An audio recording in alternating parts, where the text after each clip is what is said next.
For the first time, the assault gate tape from inside Kejriwal's Sheesh Mahal is out. But there is a twist, viewers. This isn't the complete picture. In this video, which is on your screen, a part of which has been conveniently leaked, you can see a visibly angry and upset Swati Maliwal in a heated argument with Arvind Kejriwal's staff members. She shouts at them and says, "Don't touch me." Watch what happens next. Now, I will do it. आज मैं इन लोगों को सबको बताऊं। हाँ बता देना, वो आपका है। आप मेरे को डीसीपी से बात करेंगे अभी करा रहे हैं। आप आइए, आप आइए ना। नहीं, मैं एसएचओ सिविल लाइन से बात करूंगी पहले। नहीं हम यहाँ नहीं कर सकते। नहीं, अब यही होगा जो करना है करो। और तुम्हारी भी नौकरी खाऊंगी अगर मेरे को टच करो। तो तभी तो कह रहे हैं हम हम्बली रिक्वेस्ट कर रहे हैं। मैंने अभी 112 पे कॉल कर दिया, लेट द पुलिस कम, उसके बाद मैं बात करूँ। तो पुलिस भी तो बाहर ही आएगी, वो यहाँ तक नहीं आएगी ना। नहीं, कुछ नहीं होता, अब अंदर ही आएगी जो होगा। Please come with me, madam बाहर चलो। प्लीज उठा के फेंक ना, उठा के फेंक। हम रिक्वेस्ट कर रहे हैं आपसे। हम तो रिक्वेस्ट कर रहे हैं। आज फेंक दो। आप पढ़े लिखे लोग हैं, आपके साथ ऐसा थोड़ा करेंगे। ये गंजा प्लीज आप ऐसा ना बोलें। जस्ट बिकॉज यू आर सीटी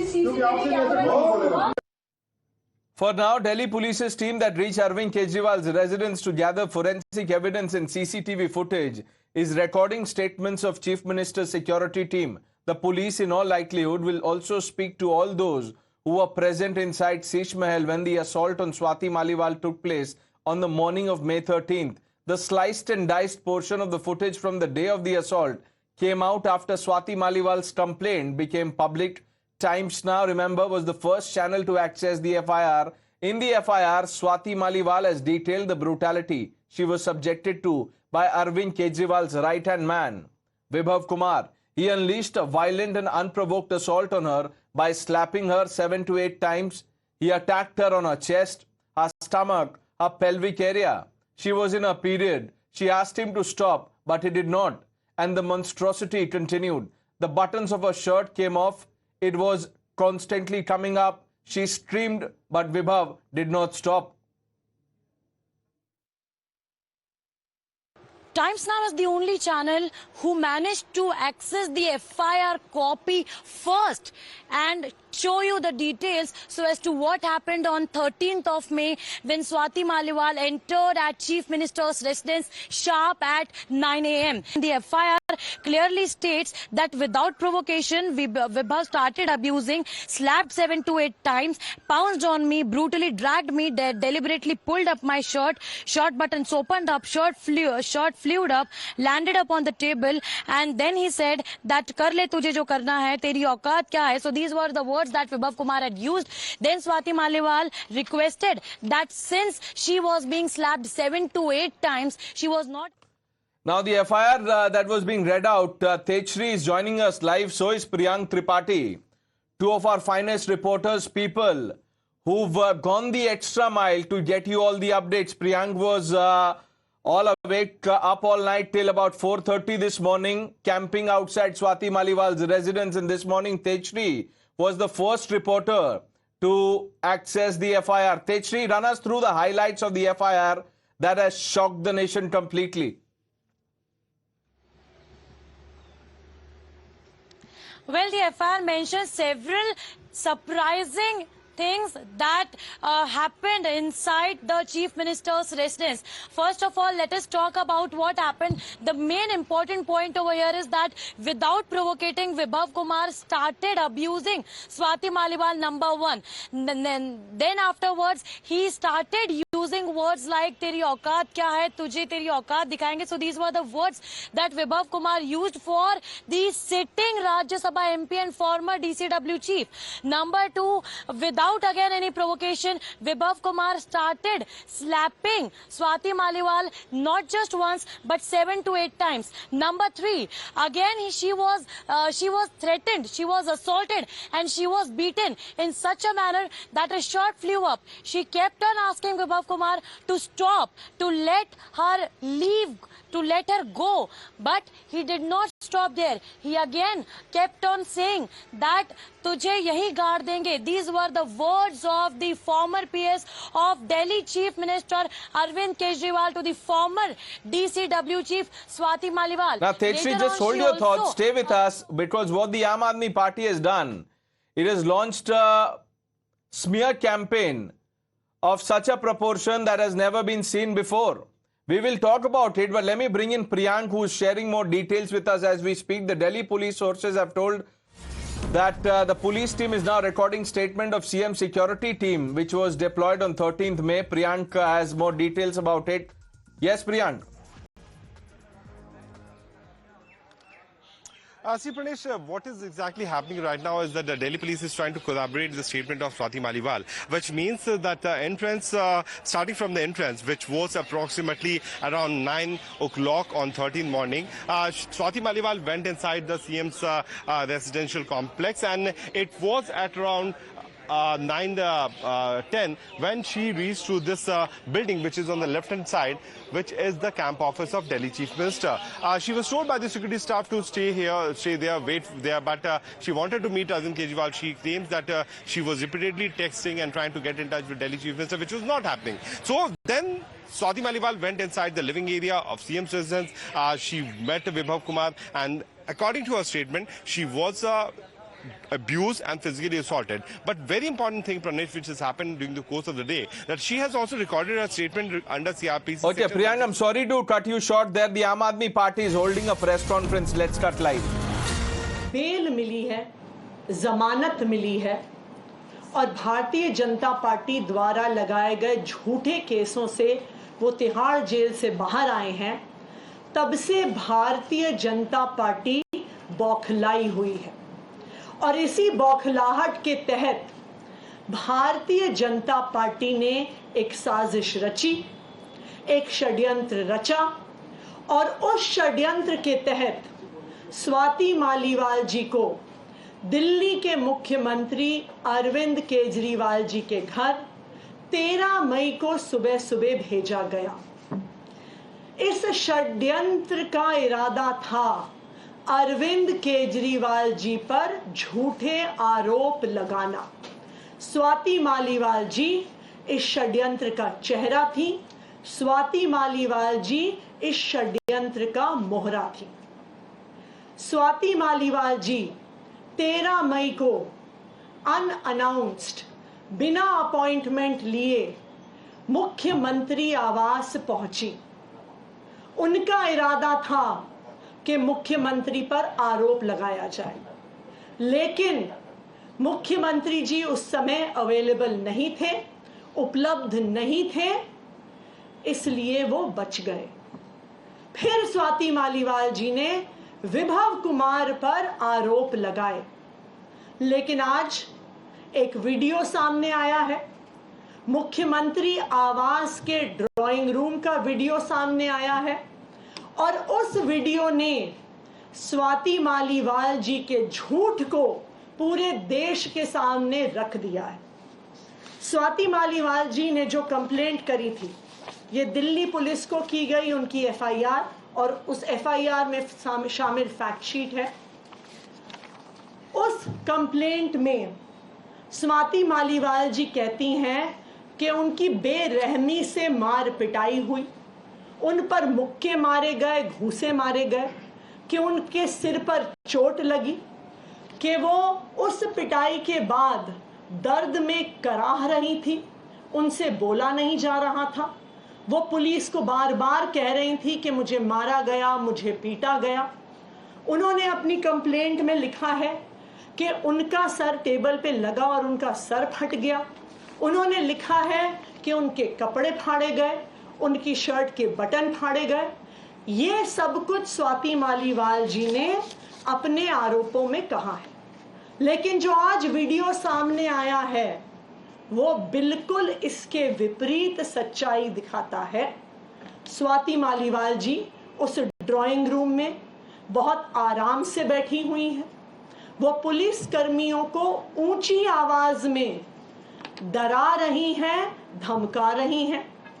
विभव कुमार जी पर जिस पर उन्होंने आरोप लगाया है, ऊंची आवाज में उनको भी धमका रही हैं, उनके लिए अपशब्दों का प्रयोग कर रही हैं, उनके कपड़े फटे हुए नहीं हैं, किसी भी प्रकार से उनके सर पर चोट नहीं दिख रही है। सिर्फ एक चीज दिख रही है कि वो पुलिस को धमका रही हैं, वो विभव कुमार जी को धमका रही हैं, ऊंची आवाज में धमका रही हैं, और कहीं पर भी वो इस बात का जिक्र तक नहीं करती कि किसी ने उनको छुआ है या किसी ने उन पर हमला किया। तो आज के इस वीडियो ने साफ साफ देश के सामने रख दिया है कि स्वाति मालीवाल जी द्वारा लगाए गए ये सारे आरोप बिल्कुल निराधार हैं, बिल्कुल झूठे हैं। विभव कुमार जी ने आज दिल्ली पुलिस के पास स्वाति मालीवाल जी के खिलाफ अपनी कंप्लेंट दर्ज की है, और उस कंप्लेंट में उन्होंने 13 मई को हुए सीक्वेंस ऑफ इवेंट्स को बहुत स्पष्ट तौर से रखा है। 13 मई की सुबह स्वाति मालीवाल जी बिना किसी अपॉइंटमेंट के सीएम आवास पहुंची। जब उन्हें सिक्योरिटी द्वारा गेट पर पूछा गया, उनकी आइडेंटिटी पूछी गई, वो किस लिए आई हैं पूछा गया, तो उन्होंने बताया कि मेरा मुख्यमंत्री जी के साथ अपॉइंटमेंट है। जब सिक्योरिटी गार्ड्स ने ऑफिस में क्रॉस चेक किया तो उन्हें पता चला कि कोई अपॉइंटमेंट नहीं है, और स्वाति मालीवाल जी को गेट पर रोका गया। लेकिन वहां पर भी उन्होंने पुलिस वालों को धमकाया, कहा कि मैं राज्यसभा की सांसद हूं, मुझे रोकोगे तो मेरे पास पावर है तुम्हारी नौकरी ले लेने की। और वो पुलिस वालों से झगड़ा कर और वो सीएम आवास में, जो सीएम रेजिडेंस का कैंपस है, उसके अंदर घुस गए। सिक्योरिटी उन्होंने फिर से कहा कि आपके पास अपॉइंटमेंट नहीं है, आप सीएम आवास में नहीं जा सकती हैं, और वो उन्हें सीएम रेजिडेंस के वेटिंग रूम में, जो वेटिंग रूम सीएम के रेजिडेंस के मेन बिल्डिंग जहां पे वो रहते हैं उससे बाहर है, वहां पर लेके गए, वहां पर बैठाया। उनको फिर से बताया गया आपके पास अपॉइंटमेंट आज नहीं है। वेटिंग रूम में बैठने के कुछ देर बाद वो जोर जबरदस्ती कर सीएम रेजिडेंस के मेन बिल्डिंग में, जहां पर मुख्यमंत्री और उनका परिवार रहता है, उस बिल्डिंग के अंदर घुस गई और वहां पर ड्राइंग रूम में जाकर बैठ गई। वहां पर उन्होंने कहा कि सीएम को बुलाओ, अभी बुलाओ, मुझे अभी मिलना है। अब आप मुझे बताइए, स्वाति मालीवाल जी राज्यसभा की सांसद हैं, क्या उन्हें पता नहीं है कि मुख्यमंत्री से अपॉइंटमेंट लेने का क्या तरीका होता है? क्या उन्हें पता नहीं है कि मुख्यमंत्री कि कई शेड्यूल बिजी होते हैं, जरूरी नहीं है कि वो उपलब्ध हो? तो फिर क्या कारण था जो वो सुबह सुबह बिना अपॉइंटमेंट के जोर जबरदस्ती करके मुख्यमंत्री आवास के अंदर घुस गई और बैठ गई और सीएम से मिलने के लिए जबरदस्ती कर रही थी? तब सीएम रेजिडेंस के स्टाफ ने विभव कुमार जी को फोन किया। 10-15 मिनट बाद विभव कुमार जी आए। उन्होंने स्वाति मालीवाल जी को ड्राइंग रूम में बताया कि आज मुख्यमंत्री जी अवेलेबल नहीं है, वो मिल नहीं पाएंगे। उसके बाद स्वाति मालीवाल जी ने विभव कुमार जी से ऊंची आवाज में बहस करनी शुरू कर दी। उन्होंने कोशिश करी कि वो ड्राइंग रूम से निकलकर घर के अंदर के हिस्सों में जाने की कोशिश करें। विभव कुमार जी उनके सामने खड़े हो गए और स्वाति जी को अंदर नहीं जाने दिया। स्वाति जी ने उनको धक्का देने की कोशिश की, परंतु विभव जी फिर भी वहां पे खड़े रहे। उन्होंने स्वाति मालीवाल जी को अंदर नहीं जाने दिया। फिर विभव कुमार जी बाहर आए और उन्होंने सीएम ऑफिस के सिक्योरिटी स्टाफ को बुलाया और उनको कहा कि वो स्वाति मालीवाल जी को बाहर एस्कॉर्ट करें। इस पूरे घटनाक्रम से एक चीज साबित होती है कि ये एक षड्यंत्र था, भारतीय जनता पार्टी द्वारा सोचा गया षड्यंत्र था, स्वाति मालीवाल जी को इस षड्यंत्र का चेहरा बनाया गया। मुख्यमंत्री जी को फंसाने का इरादा था। तभी सुबह सुबह जोर जबरदस्ती से मुख्यमंत्री आवास में घुस के मुख्यमंत्री जी से मिलने की जबरदस्ती की जा रही थी। ये इस बात से भी साबित हो रहा है कि स्वाति मालीवाल जी मुख्यमंत्री आवास से पुलिस थाने गई। पुलिस ने उन्हें एमएलसी कराने को कहा, लेकिन उन्होंने एमएलसी कराने से मना कर दिया। फिर 3 दिन बाद भारतीय जनता पार्टी फिर से एक नए झूठ के साथ स्वाति मालीवाल जी को सामने लेकर आई। लेकिन यह पूरा प्रकरण, आज जो वीडियो सामने आया है, जिस प्रकार से स्वाति मालीवाल जी पुलिस वालों को धमका रही हैं, विभव कुमार जी को धमका रही हैं, जिस प्रकार से सोफे पर बैठी हुई हैं, जिस प्रकार से ये स्पष्ट है कि वो उनके साथ वीडियो देखकर साफ पता चल रहा है कि वो आराम से बैठी हुई हैं, ना दर्द में करा रही हैं, ना उनके कपड़े फटे हुए हैं, ना उनके सर पर चोट लगी हुई है। तो ये पूरा वीडियो स्वाति मालीवाल जी के झूठ को सामने लेकर आता है और भारतीय जनता पार्टी के षड्यंत्र को साफ कर देता है। आतिशी जी, आप कह रहे हैं कि ये पूरा षड्यंत्र है और बीजेपी का षड्यंत्र है, तो भी हाल में जब ये पूरा मामला सामने आया था तो संजय सिंह जी ने ये क्यों कहा था कि अरविंद केजरीवाल और आम आदमी पार्टी विभव कुमार के खिलाफ एक्शन लेगी? देखिए, जब संजय सिंह जी ने मीडिया में देखा कि स्वाति मालीवाल जी ने शिकायत करी है, वो पुलिस थाने गई, तब वो स्वाति मालीवाल जी से मिले। परंतु तब तक उनके सामने सिर्फ स्वाति मालीवाल जी का पक्ष था, लेकिन अब उनके सामने विभव कुमार जी का भी पक्ष आया है। और सबसे जरूरी बात, ये वीडियो सामने आया है जो साफ साफ दिखा रहा है कि जो सारी बातें इस शिकायत पत्र में कही गई, इस एफआईआर में कही गई, वो बिल्कुल झूठ है। वो ये वीडियो दिखा रहा है।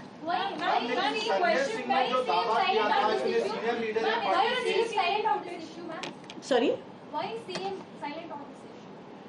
देखिए, इस पूरे जो आपका ये सवाल है कि क्या संजय सिंह जी ने क्या कहा, क्या एक्शन लिया, इस पूरे मुद्दे पर संजय सिंह जी को एक ही पक्ष उपलब्ध था।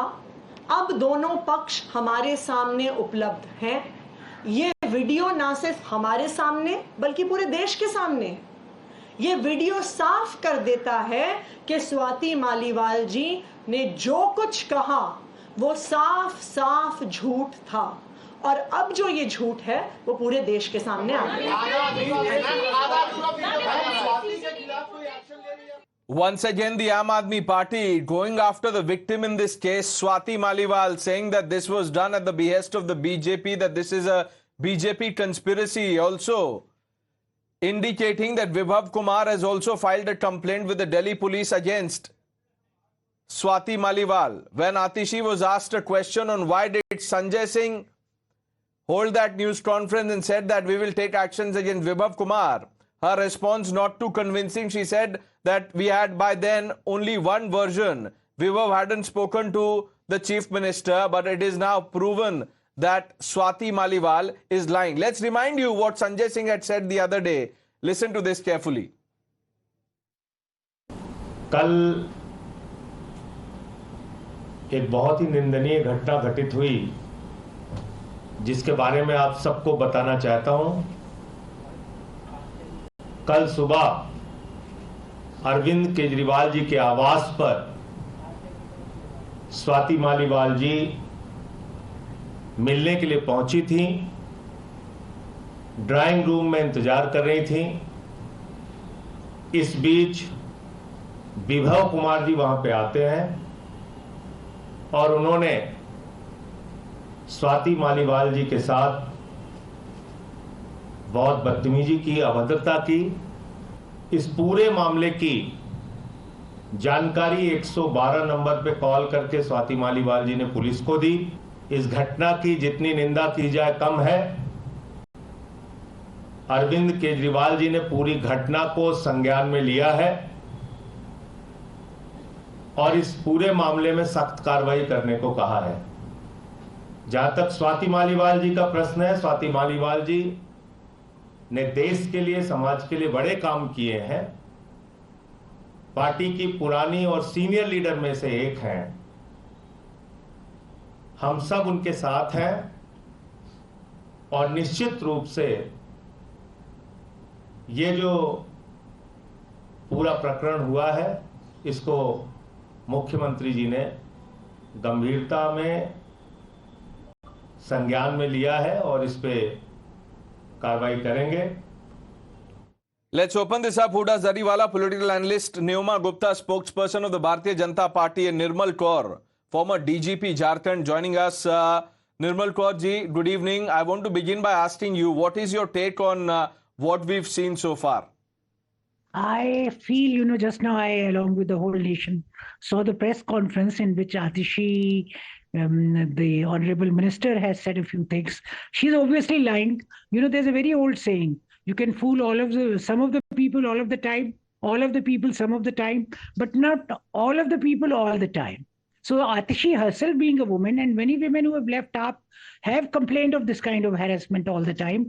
And to make it, to put it on BJP doesn't need to do anything. They've done enough damage by themselves.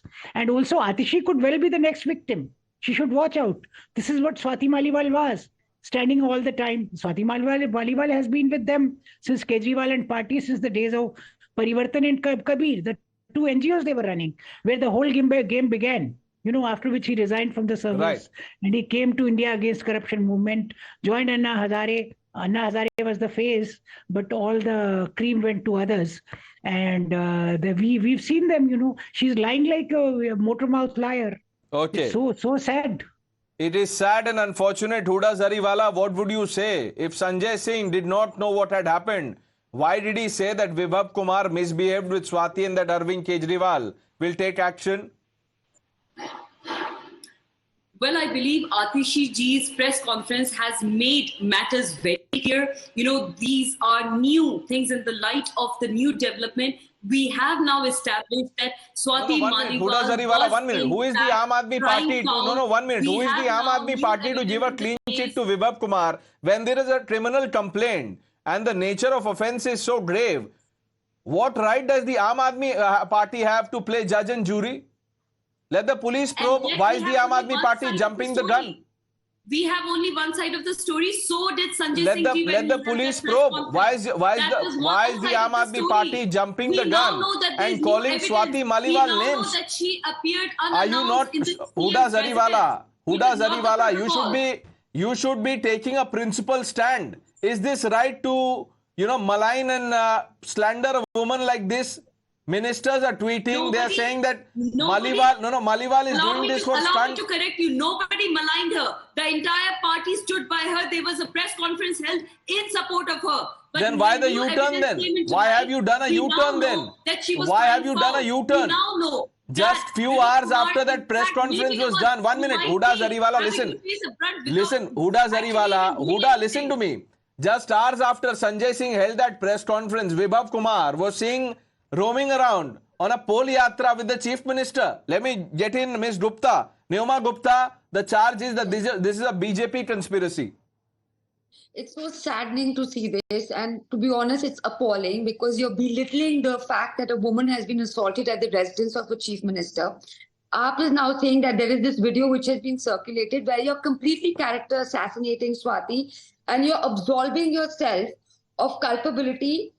What an inherent contradiction. Sanjay Singh just the other day admitted to the fact very clearly that that a mishap had happened at the residence of the chief minister. And today Atishi, after an innumerable number of hours, comes and says that our Rajya Sabha member, who's been a beacon of, how she's always spoken about the injustices towards women, she's a liar. She's been associated with the BJP to do this. BJP doesn't have time to do all this rubbish. And neither do we believe in such malicious ways of coming into any sort of vote banks. We are not interested in that. This has angered me to no extent because this is, can I finish? This is slander campaign. They should be telling the police, they should be supporting her getting her all the medical Right, I get your support she sentiment. needs. This is a smear campaign Ma'am, sir, of the worst sir. kind. And by the way, viewers, Swati Maliwal has put out a tweet a few hours ago where she said that Arvind Kejriwal, the Delhi Chief Minister, is a hitman. That's all the time we have. I thank all of you for joining.